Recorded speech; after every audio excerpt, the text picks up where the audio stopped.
ఎగ్జామ్స్కి ప్రిపేర్ అయ్యి ఎగ్జామ్ రాయడానికి సిద్ధంగా ఉన్న ఉపాధ్యాయులకు మరియు బీఈడి డిఎడ్ కంప్లీట్ చేసిన విద్యార్థులకు వెల్కమ్.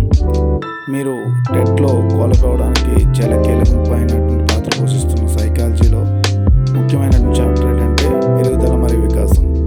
ఈ పెరుగుదల మరియు వికాసం ఇప్పుడున్న తక్కువ సమయంలో మీరు మొత్తం చదవడానికి అవకాశం లేదు కాబట్టి ఈ లెసన్ నుంచి మీకు ముఖ్యంగా 15 బిట్స్ అనేది సెలెక్ట్ చేసి ఇవ్వడం జరుగుతుంది. మీరు ఈ 15 బిట్స్ చాలా జాగ్రత్తగా పరిశీలించి ముందుగా ఆన్సర్ చేసి తర్వాత వెరిఫై చేసుకుని స్కోర్ ఎలా వస్తుంది అనేది మీరు చూసినట్లయితే తప్పనిసరిగా మీకు మంచి రిజల్ట్ అయితే కనిపిస్తుంది.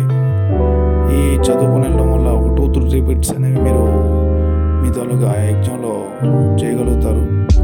ఇంకా ఇలాంటి వీడియోస్ ఇంకా ఏం కావాలన్నది మీరు కామెంట్ రూపంలో నాకు తెలియజేసినట్లయితే తప్పనిసరిగా నేను మీకు మంచి వీడియోస్ చేయగలనని